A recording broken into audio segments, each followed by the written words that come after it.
আবারও চলে এসেছি আপনাদের কাছে নতুন আরেকটা মজার রেসিপি নিয়ে। আজ আমি আপনাদের করে দেখাবো কাঁচা আমের ক্যান্ডি। কাঁচা আমের এই ক্যান্ডিটা কিন্তু আপনারা একবার বানিয়ে সারা বছর ধরে খেতে পারবেন। এই ক্যান্ডিটা বানিয়ে সারা বছর যদি কাঁচা আমের স্বাদ পাওয়া যায়, তাহলে ক্যান্ডিটা কেন বানাবো না বলুন? আজ আমি আপনাদের খুবই মজার এই ক্যান্ডিটা বানিয়ে দেখাবো। তাহলে চলুন দেখে নেওয়া যাক।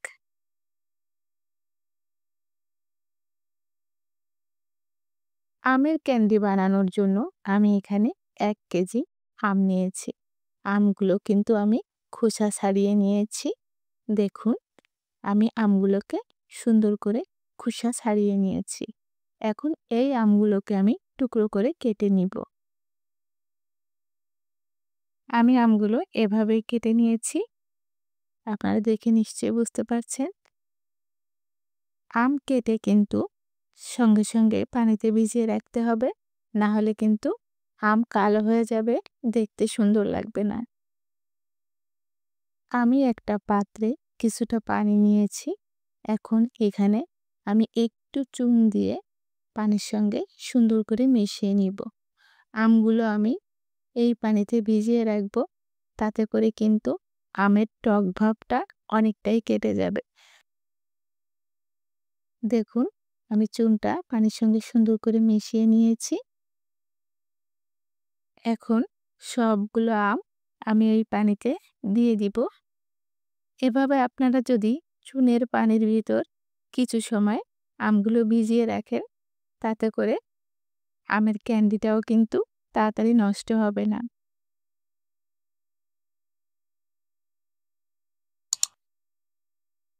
সবগুলো আম আমি দিয়ে দিয়েছি। এখন এই চুনের পানির ভিতর আমগুলো ভিজিয়ে রাখবো ২ থেকে ৩ ঘন্টা পর্যন্ত। ৩ ঘন্টা পর আমি ফিরে এসেছি দেখুন। এখন এই টুকরো করা আমগুলো আমি খুব ভালো করে কয়েকবার পানি দিয়ে ধুয়ে নিব। চুনের পানিতে ভিজিয়ে রাখা আমগুলো কিন্তু অবশ্যই ৪ থেকে ৫ বার আপনারা পরিষ্কার পানি দিয়ে ধুয়ে নিবেন।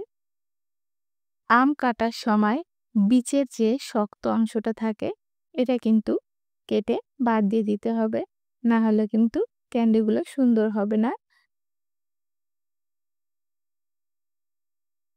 এখন আমি এখানে ১ কাপ চিনি দিয়ে দিচ্ছি। আমি ১ কেজি আম নিয়েছিলাম। এর জন্য আমি এখানে ১ কাপ চিনি দিয়ে দিচ্ছি। চিনিটা সুন্দর করে আমের সঙ্গে হাত দিয়ে মিশিয়ে নিচ্ছি। এভাবে চিনির সঙ্গে আমগুলো মিশিয়ে অপেক্ষা করব বেশ কিছুক্ষণ। যতক্ষণ না চিনিটা গলে পানি হয়ে যাচ্ছে, আমি ঢাকনা দিয়ে অপেক্ষা করছি কিছুক্ষণ। ২০ মিনিট পর আমি ফিরে এসেছি। চিনিটা কিন্তু পানি ছেড়ে দিয়েছে, আপনারা দেখতে পাচ্ছেন। এখন এই আমগুলো আমি একটু সিদ্ধ করে নিব। কোনো রকম পানি ছাড়াই এই চিনির পানিতে কিন্তু আমটা আমরা সিদ্ধ করে নিব। আমি এখানে আমগুলো একটু কালার করে নিব। তার জন্য আমি আলাদা পাত্রে কিছু আম উঠিয়ে নিচ্ছি। এভাবে চিনির পানি সহ আমি আমগুলো উঠিয়ে নিচ্ছি। আমি অর্ধেকটা আম আলাদা করে নিয়েছি। এখন আমি আমগুলো কালার করে নিব। আমি এখানে দেখার সৌন্দর্যের জন্য কালার করছি। আপনারা কিন্তু কালার ছাড়াও এই ক্যান্ডিটা করে নিতে পারেন। দেখুন, আমি এখানে সবুজ ফুড কালার দিয়ে একটু কালার করে নিয়েছি। এভাবেই আমি সিদ্ধ করে নিব। এবার অন্য আমগুলো নিয়ে নিয়েছি। এই আমগুলোতে আমি অরেঞ্জ কালার করব। এর জন্য আমি এখানে কয়েক ফোঁটা অরেঞ্জ ফুড কালার দিয়ে দিচ্ছি এবং সুন্দর করে মিশিয়ে নিচ্ছি। এখন আমরা আমগুলোকে জাল করে নিব। চলে এসেছি চুলার কাছে। প্রথমে আমি সবুজ কালারের ক্যান্ডিগুলো করে নিব। এর জন্য আমগুলো আমি চুলায় বসিয়ে কিছু সময় জাল করে নিব।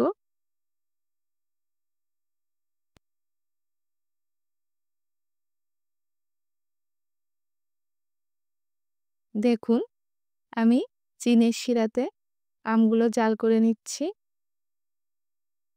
পুরোপুরি সিদ্ধ করে আমগুলো কিন্তু গলিয়ে ফেলা যাবে না।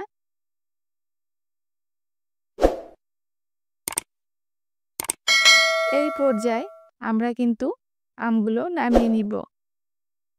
খুব বেশি শুকানো যাবে না। এরকম একটু শিরা থাকা অবস্থায় আমরা আমগুলো নামিয়ে নিব। এখন আমি আপনাদের আমগুলো কেমন সিদ্ধ করেছি আপনাদের দেখিয়ে দিচ্ছি। দেখুন, আম সিদ্ধ হয়ে গেছে। এই পর্যায়ে কিন্তু আমগুলো নামিয়ে নিতে হবে। খুব বেশি গলিয়ে ফেলা যাবে না। আমি নামিয়ে নিয়েছি। এখন আমি কমলা কালারের আমগুলো সিদ্ধ করে নিব। একইভাবে আমি জাল করে কমলা কালারের আমগুলো সিদ্ধ করে নিচ্ছি। দেখুন, এই আমগুলোও কিন্তু সিদ্ধ হয়ে গেছে। আমি আবারও বলছি, এরকম শিরা সহ কিন্তু আমাদের আমটা নামিয়ে নিতে হবে। শিরা পুরোপুরি শুকিয়ে ফেলা যাবে না। এখন আমি এই আমগুলো নামিয়ে নিচ্ছি।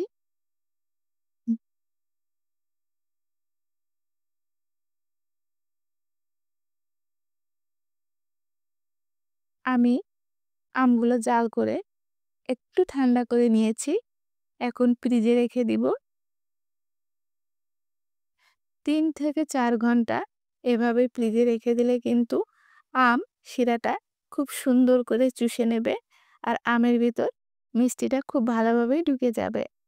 এটা সাধারণত রাত্রেবেলা করে আপনারা যদি সারারাত ফ্রিজে রাখেন এবং সকালবেলা রোদ্রে শুকাতে দেন, তাহলে কিন্তু আপনাদের ম্যাঙ্গো ক্যান্ডিটা একেবারেই পারফেক্ট হবে। আমি সারারাত কিন্তু ফ্রিজে রেখে দিয়েছিলাম। সকালে আমি বের করে নিয়েছি। দেখতেই পাচ্ছেন আমগুলো শিরাটা কিন্তু অনেকটাই চুষে নিয়েছে। এখন আমি রোদ্রে শুকানোর জন্য একটা প্লেট নিয়েছি স্টিলের। একটি, একটি করে আম আমি এখানে সাজিয়ে দিব। একটার সঙ্গে আরেকটা লাগিয়ে ফেলা যাবে না। তাতে করে পরবর্তীতে ছাড়াতে কিন্তু খুবই সমস্যা হবে। একটু আলাদা, আলাদা করে এভাবে আপনারা ক্যান্ডিগুলো শুকিয়ে নিবেন। একইভাবে আমি সবুজ কালারের ক্যান্ডিগুলোও সাজিয়ে নিয়েছি দেখুন। এখন আমি রোদ্রে শুকাইতে দিব।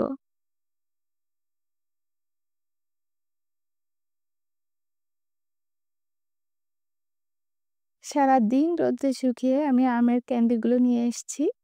দেখতেই পাচ্ছেন কতটা লোভনীয় হয়েছে। আমের ক্যান্ডিগুলো কিন্তু একেবারেই শুকিয়ে ফেলা যাবে না। এভাবেই আপনারা উঠিয়ে নিবেন। এটা কিন্তু এভাবেই সারা বছর একেবারেই ভালো থাকবে। এই পর্যায়ে একটু আঠালো, আঠালো ভাব থাকবে, কিন্তু কোনো সমস্যা নাই।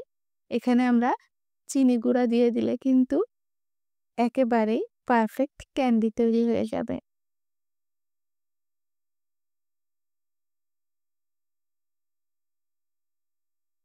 আমি আবারও বলছি, কালার ছাড়াও কিন্তু ক্যান্ডিগুলো অনেক সুন্দর হয়। আমি দেখার সৌন্দর্যের জন্য কালার করেছি। আপনারা কালার ছাড়াও কিন্তু করে নিতে পারেন। আমি আপনাদের কাছ থেকে একটু দেখিয়ে দিচ্ছি।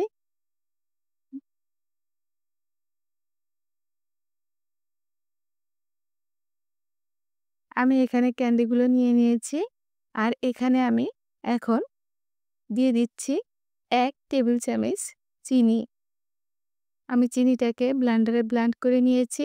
আপনারা চাইলে শিলপাটায় গুঁড়ি করে ক্যান্ডির সঙ্গে এভাবে মিশিয়ে দিতে পারেন। এবার কিন্তু ক্যান্ডিগুলো একেবারেই ঝরঝরা হয়ে যাবে। আপনারা দেখে নিশ্চয়ই বুঝতে পারছেন ক্যান্ডিটা কত ঝরঝরা হয়ে গেছে। আর এভাবে ক্যান্ডিতে চিনি মাখিয়ে রাখলে কিন্তু সারা বছরও আপনার ক্যান্ডি কোনোভাবেই নষ্ট হবে না। এভাবে বানিয়ে আপনারা কিন্তু সারা বছর সংরক্ষণ করতে পারেন। কিন্তু আমার ক্যান্ডি বানানোর পর সারা বছর তো দূরের কথা, ১ মাসও সংরক্ষণ করা যায় না। তার আগেই শেষ হয়ে যায়। আমার ক্যান্ডি রেসিপিটা আপনাদের কাছে কেমন লাগলো? কমেন্ট করে অবশ্যই জানাবেন। আর বাসায় এভাবে একবার ক্যান্ডি তৈরি করে দেখবেন। সবাই কিন্তু খুবই পছন্দ করবে। আজ তাহলে এখানেই বিদায় নিচ্ছি। পরবর্তীতে আসবো অন্য কোনো নতুন রেসিপি নিয়ে। সবাই ভালো থাকবেন, সুস্থ থাকবেন। ধন্যবাদ।